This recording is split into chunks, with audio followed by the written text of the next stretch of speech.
My dear students, welcome to our online English class again.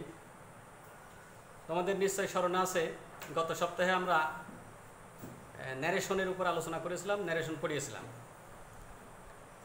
Assertive sentence এবং interrogative সেন্টেন্সের উপর আমরা narration করেছিলাম।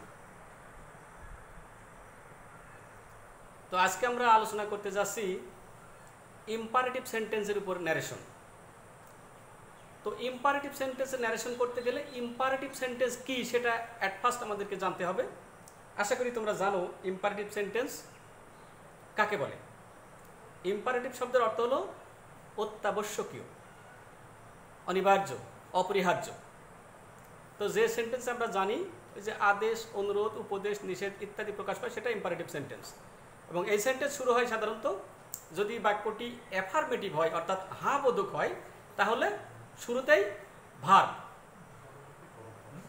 আর যদি বাক্যটি নেগেটিভ হয় অর্থাৎ অ্যাফার্মেটিভ না হয় তাহলে শুরুতেই ডু নট বা ডোন্ট, তারপরে ভার্ব, তারপরে অতিরিক্ত অংশ বসে। তো ইম্পারেটিভ সেন্টেন্সে ন্যারেশন করতে গেলে অর্থাৎ ডিরেক্ট থেকে ইনডিরেক্ট ন্যারেশনে রূপান্তরিত করতে গেলে আমরা রিপোর্টিং ভার্ব হিসেবে ব্যবহার করব সাধারণত বাক্যের অর্থানুসারে অর্ডার, রিকোয়েস্ট, কমান্ড এবং সর্বোপরি টেল ব্যবহার করা যেতে পারে সেই স্থলে। বাক্য যদি অর্ডার করে অর্থাৎ নির্দেশ, সেক্ষেত্রে আমরা অর্ডার ব্যবহার করতে পারি। বাক্য যদি অনুরোধ করে তাহলে রিকোয়েস্ট, আর যদি সৈনিকদের মধ্যে হয় অর্থাৎ the brigadier, the major, the captain এরকম যদি থাকে কোনো ব্যক্তি যদি অর্ডার করে তাহলে সেটাকে আমরা স্পেশালি সৈনিকদের ক্ষেত্রে হলে রিপোর্টিং ভার্ব সাধারণত কমান্ড, COMMAND কমান্ড ব্যবহার করি সাধারণত। আর স্পষ্ট অনুরোধ সূচক না হলে সেক্ষেত্রে আমরা সর্বোপরি টেল ব্যবহার করতে পারি, TELL। পাস্ট হলে টোল্ড, শুধুমাত্র সৈনিকদের মধ্যে হলে কমান্ড ব্যবহার করব। আর অনুরোধ সূচক হলে আমরা রিপোর্টিং ভার্ব হিসেবে রিকোয়েস্ট ব্যবহার করব। এখন অনুরোধ সূচক কি না কোনো বাক্য সেটা আমরা কিভাবে বুঝবো? বাক্যের মধ্যে অর্থাৎ রিপোর্টেড স্পিচের মধ্যে যদি প্লিজ অথবা কাইন্ডলি এই শব্দের যে কোনো একটা থাকে তাহলে আমাদের বুঝতে হবে ওই স্পিচটি বা ওই বাক্যটি নিঃসন্দেহে অনুরোধ সূচক। তো অনুরোধ সূচক হলে আমরা রিপোর্টিং ভার্ব হিসেবে রিকোয়েস্ট ব্যবহার করব। যেমন উদাহরণ হিসেবে যদি বলি রিকোয়েস্ট ব্যবহার করার পর রিপোর্টেড স্পিচের পূর্বে TO2 ব্যবহার করব এবং রিপোর্টেড স্পিচটি অবশ্যই অ্যাসার্টিভ সেন্টেন্সে রূপান্তরিত হবে। আর যদি নেগেটিভ বাক্য হয় তাহলে রিপোর্টেড স্পিচের পূর্বে নট টু ব্যবহার করব। এই হচ্ছে মোটামুটি সূত্র। তাহলে আমরা উদাহরণ হিসেবে নিতে পারি। উদাহরণ যদি বলি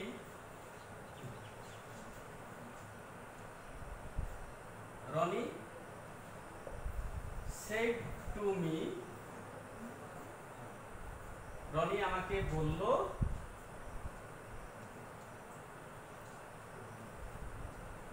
সহজ কথায়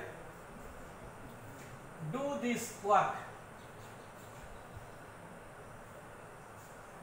রনি আমাকে বলল ডু দিস ওয়ার্ক, এই কাজটি করো। এই স্পিচটি আমরা দেখছি অ্যাফার্মেটিভ স্পিচ। তাহলে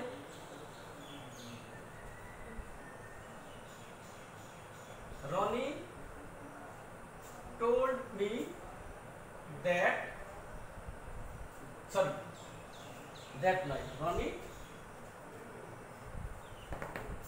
told me to do this, থাকলে that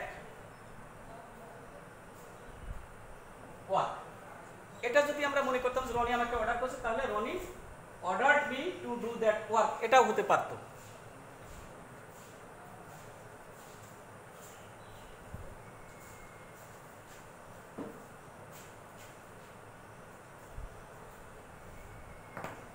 এরপরে যদি বলি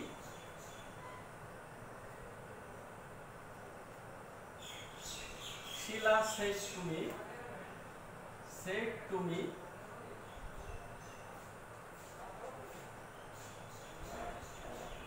please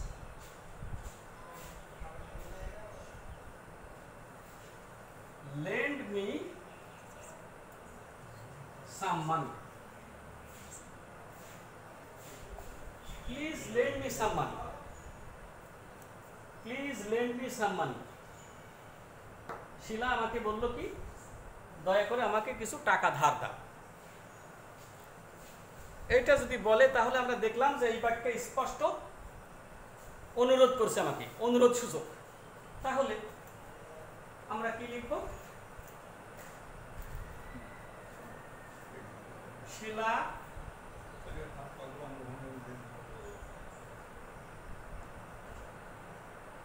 requested me to lend Sheila, lend her. Sheila requested me to lend her. এই যে me বলছে না, lend me, আমাকে দাও। কাকে দেব টাকা? শিলাকে। to lend her some money. Sheila requested me to lend her some money. এরকম কোন অ্যাফার্মেটিভ বাক্যে রিপোর্টেড স্পিচের পূর্বে টু বসবে। আর নেগেটিভ যদি হয় সেক্ষেত্রে দুইটা অপশন আছে। নেগেটিভ বাক্য যদি হয় তাহলে একটা হলো রিপোর্টেড স্পিচের পূর্বে টু ব্যবহার, নট টু ব্যবহার করতে পারি। আর যদি সরাসরি রিপোর্টিং ভার্বটা ফরবিড ব্যবহার করি, অর্থাৎ নিষেধ করা, সেক্ষেত্রে রিপোর্টেড স্পিচের পূর্বে টু ব্যবহার করলেই চলবে।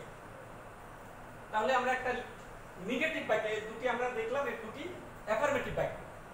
তাহলে যদি আমরা নেগেটিভ বাক্য লিখি, নেগেটিভ বাক্য মনে করো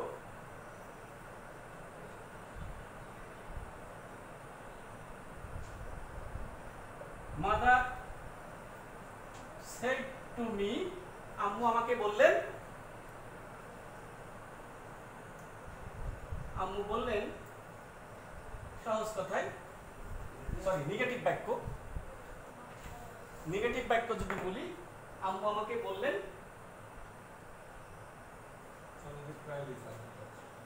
do not play in the sun. আম্মু আমাকে বললেন do not play in the sun, অর্থাৎ রৌদ্রে খেলা করো না, রৌদ্রে খেলো না, রৌদ্রের মধ্যে খেলো না, নেগেটিভ বাক্য। তাহলে আমরা লিখতে পারি মাদার, দুই রকম বলতে পারি। একটা যদি সরাসরি রিপোর্টিং বা ফরবিড ব্যবহার করি তাহলে মাদার, ফরবিডের পাস্ট হলো ফরবিড মি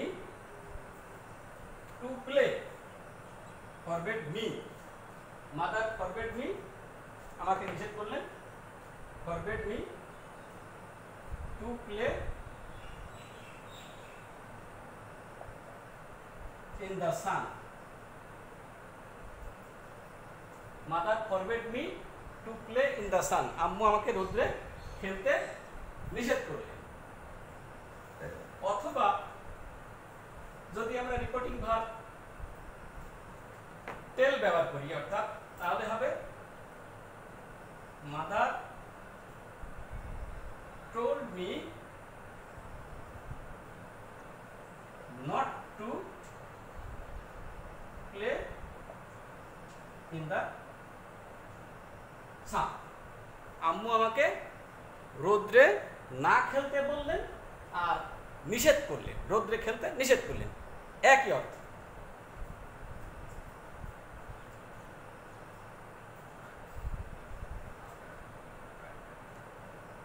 এটা গেল এক ধরনের।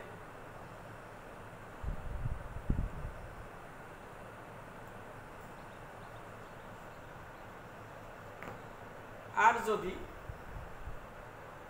রিপোর্টেড স্পিচটিতে যদি প্রস্তাব বোঝাই, অর্থাৎ প্রপোজাল বলে ইংরেজিতে, যদি প্রস্তাব বোঝাই তাহলে এখন প্রস্তাব বোঝায় কি না তা চিনবার উপায় কি? রিপোর্টেড স্পিচটি লেট আস দিয়ে শুরু হবে। Let us, let us, let us দিয়ে যদি শুরু হয় তাহলে সেটা প্রস্তাব। আর প্রস্তাব যদি বোঝায় তাহলে ইনডিরেক্ট নারেশন করবার সময় রিপোর্টিং ভার্বটি প্রপোজ, প্রপোজ, PROPOSE, প্রপোজ, প্রস্তাব দেওয়া। তাহলে পাস্ট যদি হয় অর্থাৎ সেইড যদি হয় রিপোর্টিং ভার্ব তাহলে প্রপোজড। প্রপোজের পরে টু বহাল থাকে। অন্য ক্ষেত্রে আমরা দেখলাম ইনডিরেক্ট করার সময় রিপোর্টিং ভার্বের পরে টু থাকে না, টু বিলুপ্ত হয়, কিন্তু শুধুমাত্র প্রপোজের বেলায় টু থাকবে। প্রপোজ টু, তারপরে লিসেনার বা object, propose to me that কিংবা propose to him that, propose to us that, এরকম থাকবে। তারপরে রিপোর্টেড স্পিচের পূর্বে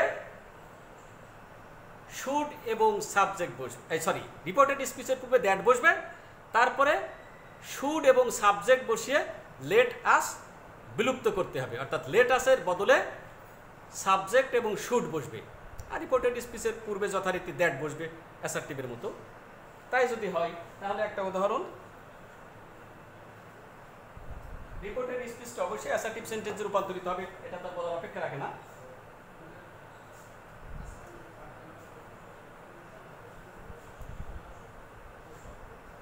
রবি said to me, let us arrange a picnic. ছোট্ট উদাহরণ, রবি বলল, আমাকে বলল, let us arrange a picnic, একটি বনভোজনের আয়োজন করা যাক। তাহলে সূত্রানুসারে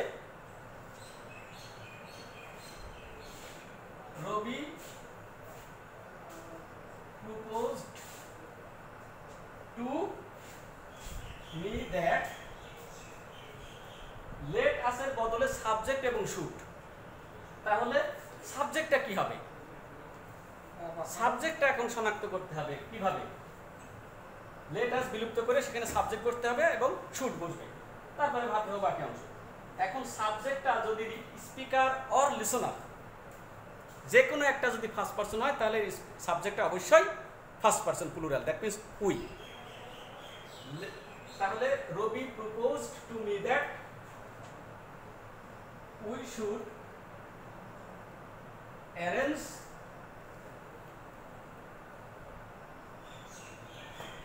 a picnic. Robi proposed to me that we should arrange a picnic. Speaker অথবা লিসনার যে কোনো জায়গায় ফার্স্ট পারসন থাকলে সাবজেক্টটা অবশ্যই ফার্স্ট পারসন বা ফার্স্ট পারসন প্লুরাল বা উই বলবে। যেমনটি এই যে me, Rabi said to me আছে, ফার্স্ট পারসন অস্তিত্ব আছে। আর যদি স্পিকার এবং লিসনার দুটোই যদি থার্ড পারসন হয় সাবজেক্টটা থার্ড পারসন প্লুরাল অর্থাৎ দে, THEY। আর যদি স্পিকার এবং লিসনার যে কোনো এক জায়গায় যদি সরি স্পিকার যদি থার্ড পারসন, লিসনার যদি সেকেন্ড পারসন হয় তাহলে অবশ্যই সাবজেক্টটা ইউ, এরকম। সুতরাং আশা করি তোমরা বুঝেছো ক্লিয়ারলি।